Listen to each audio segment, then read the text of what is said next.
Guess what I got for you? I brought a letter from Hogwarts.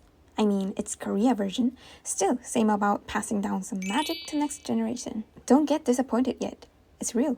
I mean, I'm not saying Hogwarts is fake. It seems they don't really accept new freshmen these days. It passes down magic, but in art. It's called 단청. Instead of a wand, you learn how to whirl your paintbrush, made with specialized wood and all kinds of animal fur. Instead of spelling magic, you learn how to give magic in your drawings. Instead of having houses, you have your master, or you can come to the university I go, which is also like Hogwarts. Instead of being a wizard or witch, you become a 단청 artist who gives magical effects.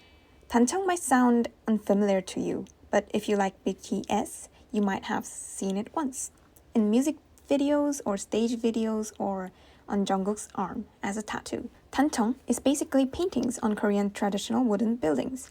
You can see 단청 in a palace and temple, but not on ordinary house for living. Blue, red, yellow, white, black are the basic colors of 단청. The image below shows the colors that are used in 단청. They have their own name for the colors when it comes to 단청. These colors are not used by your preference. It has rules. But at the same time, creating your own 단청 design is possible. It's just that you gotta keep some rules to make it work as a magic. So, you may wonder what's so magical about 단청.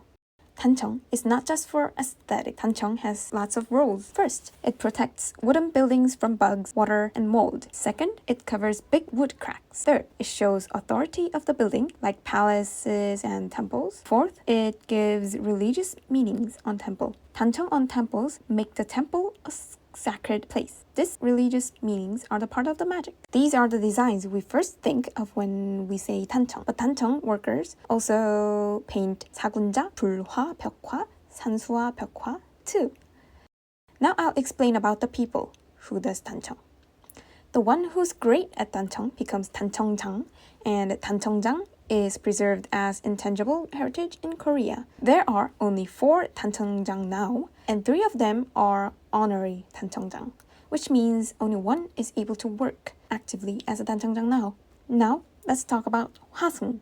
화승 is basically a job in old times, still exists, but has smaller roles nowadays. To maintain a temple, monks needed to know how to paint 단청, how to paint Buddhist painting, how to sculpt statue of Buddha, and of course, they needed to keep on studying Buddhism and also follow the schedule as a Buddhist. So, 화승 were great artists who knew how to give magic and religious meanings in their artworks, and at the same time, they were great scholars who studied Buddhism, which includes philosophy. This idea of 화승 is only in Korea. In old days in Korea, only monks could do Buddhist artworks to make them have religious meaning and function. They learned from the best of their time and keep the 화mek, which is similar to houses of Hogwarts.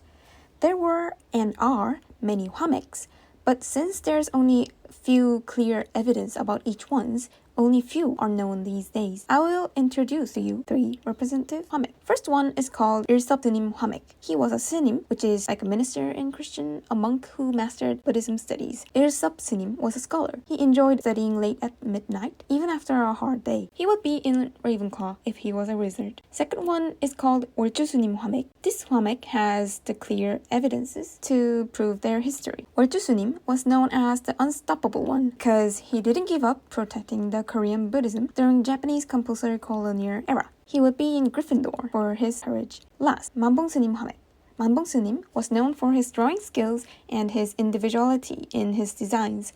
He became a monk at age 6 and started to show interest in Buddhism art from 8, and being called 금어 at age 18 by drawing 9,000 pages of Buddhism sketchlines.